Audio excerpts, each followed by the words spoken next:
हरे कृष्णा। हम सब की फेवरेट निर्जला एकादशी आ गई है। पूरे साल की सबसे बड़ी सबसे इंपॉर्टेंट एकादशी है। खाली इस एकादशी पे अगर हम फास्ट रखते हैं तो पूरे साल की सारी एकादशी पे फास्ट रखने का फल जो है हमको मिलता है। लेकिन इस एकादशी में कंप्लीट फास्ट रखना होता है, पानी भी नहीं पीना होता है। तो इस वीडियो में मैं कुछ ऐसी बातें आपसे शेयर करना चाहता हूं ताकि आप कंफर्टेबली इस एकादशी को जो है कंप्लीट कर सकें। हम जानते हैं कि एक साल में 24 एकादशी होती हैं और हम जो एकादशी का व्रत का पालन करते हैं उसमें हम अन्न नहीं खाते हैं कम से कम। लेकिन हो सकता है कि कभी गलती से कोई एकादशी टूट गई हो। आजकल चीज़ें जो हैं बाजार में इतनी शुद्ध भी नहीं आती हैं। हो सकता है कि अनजाने में कोई एकादशी टूट गई हो। ऐसे में अगर हम ये जो निर्जल एकादशी का व्रत रख लेते हैं तो जो एकादशी हमारी टूट गई है उसका भी लाभ जो है हमको मिल जाता है। तो पूरे साल की सारी एकादशी का लाभ हमको मिल जाता है।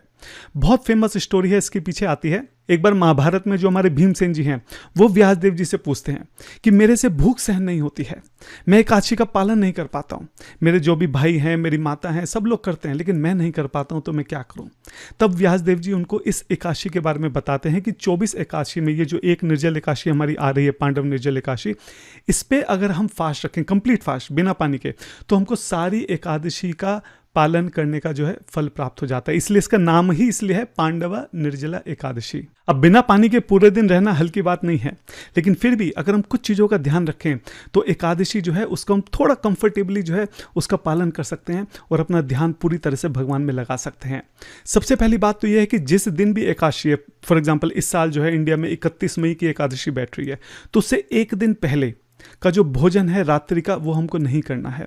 दोपहर का ही सिर्फ भोजन करना है। यानी कि 30 मई को हम लोग लंच लेंगे। लंच में भी कोई बहुत हैवी छोले राजमा कोई ऐसी चीज़ नहीं लेंगे जिसको डाइजेस्ट करने में बहुत समय लगता हो या दिक्कत आती हो। हल्का भोजन लेंगे। उसके बाद जो शाम का डिनर है वो हम नहीं लेंगे, सिर्फ फ्रूट्स लेंगे। ऐसा क्यों करते हैं? क्योंकि जब हम भोजन लेते हैं तो हमारे शरीर को उसको डाइजेस्ट करने में लगभग 12, 15, 16 घंटे लग जाते हैं और उस प्रोसेसिंग में, उस डाइजेशन में खूब सारे पानी की ज़रूरत पड़ती है। अगले दिन भी सुबह हम जब फ्लश आउट करते हैं तो भी बहुत सारा पानी चाहिए होता है। तो हम ये चाहते हैं कि एकादशी के दिन हमारा शरीर जो है उस खाने को प्रोसेस ना कर रहा हो, जिससे कि पानी की ज़रूरत शरीर को ना पड़े। अगर हम ऐसा नहीं करते, कई बार भक्त बहुत गलती करते हैं कि रात को भर के खा लेते हैं या एकादशी शुरू होने से पहले सुबह जो है पेट भर के खा लेते हैं। उससे क्या होता है कि दिन में जब वो शरीर उस खाने को पचाता है, प्रोसेस करता है, पानी की ज़रूरत पड़ती है, पानी मिलता नहीं है, तो जो खून है हमारा, ब्लड है, वहाँ से पानी खींचता है, उससे हमारा ब्लड प्रेशर लो हो जाता है, सर में दर्द हो जाता है। मैंने खुद ये गलती अपने शुरुआती दिनों में करी है, इसलिए हमको ऐसा नहीं करना है। पिछले दिन दोपहर का खाना लेना है, हल्का लेना है, शाम को सिर्फ फ्रूट्स खाने हैं ताकि जब हम हमारी एकादशी अगले दिन स्टार्ट हो तो हमारा पेट अंदर से खाली रहे। अच्छा, खूब सारा पानी पीना है। मतलब एक दिन पहले जब आप लंच लें उसके बाद स्पेशली आप कोशिश करें कि ज़्यादा से ज़्यादा पानी पिएं। पानी को थोड़ा थोड़ा करके पिएं, मतलब सिप सिप करके पिएं, और जितना हो सके जो हमारे मुंह का सलाइवा है कोशिश करें कि वो पानी में मिक्स होकर हमारे पेट में जाए। मतलब मुँह में पानी थोड़ा रोक के और फिर थोड़ा सलाइवा मिक्स हो, उसके बाद हमारे पेट में जाए। जितना ज़्यादा ऐसा करेंगे शरीर जो है उस पानी को रिटेन करेगा। अगर आप जल्दी जल्दी पानी पिएंगे तो जल्दी जल्दी निकल भी जाएगा। तो हम चाहते हैं कि हमारी बॉडी जो है वो हाइड्रेटेड रहे, तो उसके लिए हमारी कोशिश है कि पानी जो है वो शरीर के अंदर रुका रहे। इसलिए पानी को थोड़ा थोड़ा सिप सिप करके पिएं, थोड़ा थोड़ा मुंह में रोक के उसके साथ अंदर लें। उसके बाद अगले दिन जो एकादशी है उसमें हमें पूरा दिन अपने आप को कंज्यूम रखना है, अपने माइंड को कंज्यूम रखना है, नहीं तो जो दिमाग है वो खाने की तरफ और पानी की तरफ भागेगा। तो हमको पूरा दिन जो है किसी ना किसी तरह से कृष्ण में अपने दिमाग को लगाना है। आप जप कर सकते हैं, भागवतम पढ़ सकते हैं, सुन सकते हैं। आप सोचिए कि आप क्या कर सकते हैं जिससे कि आपका ध्यान पूरी तरह से भगवान में रहे। और उसकी प्लानिंग जो है वो एक दिन पहले रात को ही कर लेना बेहतर है, ताकि हमारा माइंड एकदम सेट रहे कि अगले दिन मेरे को अपना दिन ऐसे ऐसे निकालना है। मुझे जो है 4-5-6 घंटे जो है जप करना है, इतने घंटे जो है मुझे भागवतम पढ़नी है, इतने घंटे ऐसे करना है। तो जो प्लानिंग है वो हम रात को ही कर लें। उसके बाद अगले दिन सुबह को आपकी जो भी लोकेशन है वैष्णव कैलेंडर के हिसाब से, जब भी आपके यहाँ पे एकादशी स्टार्ट हो रही है उससे पहले ही हमको नहाना, ब्रश करना, सारे काम निपटा देना है। क्योंकि नहाते ब्रश करते टाइम मुंह में पानी जाएगा, वो ठीक नहीं है। तो एकादशी शुरू होने से पहले ही हमको सारे काम निपटा देने हैं। उसके बाद जो हमारा डेली रूटीन है, हम मंगला आरती करते हैं, तुलसी पूजा करते हैं, जप करते हैं, भागवतम करते हैं, जो भी डेली रूटीन है है उसको फॉलो करेंगे। आप मंदिर के आसपास है तो बहुत अच्छी बात है, आप मंदिर जाइए, मंदिर में मंगल आरती कीजिए। इस दिन मंदिर में मंगल आरती करेंगे तो बड़ा अच्छा लगेगा। उसके बाद जो आपने पिछले दिन प्लान बनाया था कि आज मैं ये करूंगा, उस प्लान के हिसाब से आप चलिए। अच्छा, एक चीज़ हो रहा है कि अगर आपके घर में डीटीज हैं, मान लो जगन्नाथ जी हैं, तो उनको फास्ट नहीं कराना है, उनकी फास्टिंग नहीं है, तो उनके लिए तो आपको भोगा बनाना ही है।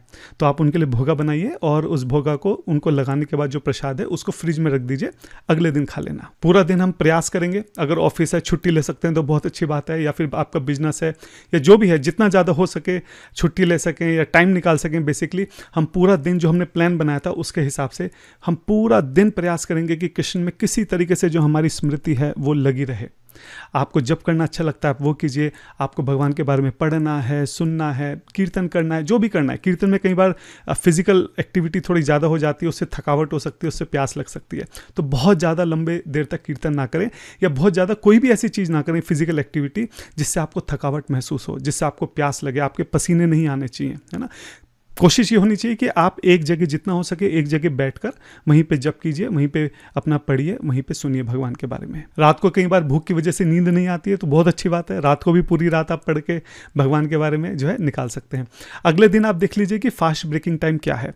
तो फास्ट जो है हम वो लेमन और जैगरी, जो नींबू है और जो गुड़ है, उसको मिलाकर पानी में, उससे अपना फास्ट हम जनरली तोड़ते हैं। बेस्ट ये है कि अगर आपके पास जगन्नाथपुरी के प्रसाद के चावल हैं तो 1 या 2 दाने अगर आप उसके ले लें तो सबसे बेस्ट है। तो उसके बाद आप जैगरी और नींबू इन दोनों के मिक्स से जो है अपना फास्ट तोड़ सकते हैं। थोड़े समय के बाद आप थोड़े से फ्रूट्स ले सकते हैं। उसके थोड़े समय के बाद बहुत हल्का प्रसाद, खिचड़ी या कुछ ऐसी चीज़ लें, ज़्यादा स्पाइसी या फ्राई फ्रूट या कुछ इस तरह की चीज़ें मत लें, क्योंकि हमने पिछले दिन फास्ट किया ना, तो उससे हमारा जो लिवर है वो डिटॉक्स मोड में चला जाता है। ठीक है, वो उतना एकदम एक्टिवली फंक्शन नहीं कर सकता है। ऐसे में अगर हम इतना कुछ हैवी फूड लेते हैं तो वो बॉडी एकदम से उसको पचा नहीं पाती है, वो ठीक नहीं है। तो धीरे धीरे जो उस लीवर है उसको बैक लाना है। तो शुरुआत जो है वो हम जैसे पानी से करेंगे, फिर थोड़े फ्रूट्स लेंगे, उसके बाद जो है हम लाइट प्रसाद उस दिन दोपहर को लेंगे। जो मैंने आपको बताया है पिछले कई सालों से मैं खुद उसका पालन कर रहा हूँ और बहुत कंफर्टेबली, बहुत स्मूथली जो है ये निर्जल एकादशी जो है वो निकल जाती है। इस निर्जल एकादशी के इतने फायदे हैं कि उसके ऊपर किताबें लिखी हुई हैं। मतलब लिटरली इसमें ऐसा लिखा है कि जो निर्जल एकादशी का फास्ट करता है उसको कभी भी यमराज जी की शक्ल नहीं देखनी पड़ती। केवल इस निर्जल एकादशी का फास्ट करने से सारे धामों की यात्रा, उनकी परिक्रमा करने का, सारी पवित्र नदियों में नहाने का जो है फल प्राप्त हो जाता है। जो हमारे अनंत जन्मों के पाप हैं, जो सुमेरु के पहाड़ के समान हैं, वो पाप जो है वो क्षण भर में जो है खत्म हो जाते हैं। बहुत सारी बातें की गई हैं, लेकिन सबसे इंपॉर्टेंट बात तो ये है कि ये एकादशी हम कृष्ण के लिए कर रहे हैं, उनकी प्रसन्नता के लिए कर रहे हैं। हमारी ये एकादशी करने से कृष्ण को प्रसन्नता होगी। ये सबसे बड़ा जो लाभ है वो ये एकादशी का फास्ट करने में है। हम पूरा दिन 365 दिन प्रसाद पाते हैं, डेली पानी पीते हैं। क्या एक दिन हम ऐसा निकाल सकते हैं कि जो हमारा पूरी तरीके से कृष्ण के लिए समर्पित हो? क्या एक दिन हम कृष्ण के लिए फास्ट रख सकते हैं? ये प्रश्न हमको अपने आप से पूछना चाहिए। इस एकादशी को बहुत सीरियसली लेना चाहिए। इसी के साथ साथ एक बात हो रहा है, अगर आपके घर में छोटे बच्चे हैं तो उनके साथ ज़बरदस्ती मत कीजिएगा। ऐसा नहीं कि वो रो रहे हैं, बिलक रहे हैं और आपको नहीं आज निर्जल एकादशी, आज तो पानी भी नहीं मिलेगा, ऐसा नहीं है। अगर कोई छोटे बच्चे हैं, बहुत बूढ़े हैं, बीमार हैं, स्पेशली अगर किसी को डायबिटीज़ है, तो बहुत ज़्यादा परेशान होने की ज़रूरत नहीं है। एक्चुअली निर्जल एकादशी भी अलग अलग लेवल पर मनाई जाती है। जो निर्जल एकादशी है वो तो सबसे बेस्ट है ही। उसके बाद सजल एकादशी होती है, मतलब नेक्स्ट लेवल ये है कि आप सजल, जल के साथ एकादशी करें। तीसरा लेवल ये है कि सफल, मतलब जल के साथ साथ आप थोड़े से फल भी ले सकते हैं। और चौथा ये है कि अगर किसी से बिल्कुल ही सहन नहीं हो रहा है तो वो प्रसाद भी ले सकता है, अन्न नहीं लेना है। एकादशी का जो प्रसाद हमारा होता है, जिसमें हम लोग सावक के चावल खाते हैं, कीनवा खाते हैं और कोट्टू का आटा, जो भी हम एकादशी के प्रसाद में खाते हैं आप वो खाइए, लेकिन अन्न जो है वो किसी भी हालत में नहीं लेना है। It's a big big no. ठीक है, अन्न जो है वो किसी भी हालत में आप मत लीजिए। प्रयास कीजिए जितना एकादशी आप कर सकते हैं उतना कीजिए। सबसे पहले आप ये समझिए कि एकादशी का मतलब सिर्फ भूखे रहना नहीं है। जो हम उपवास रखते हैं, उपवास, उप मतलब भगवान के पास वास करना, उनके पास बैठना। तो जो एकादशी का पर्पस है वो ये है कि हम अपना पूरा समय, ज़्यादा से ज़्यादा समय जो है वो कृष्ण के स्मरण में लगा सकें, कृष्ण से प्रेम करते हुए लगा सकें।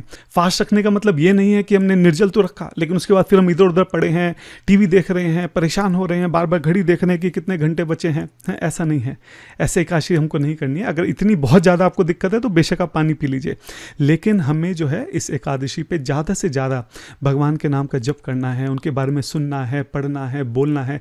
ये एक्चुअल मतलब है एकादशी का।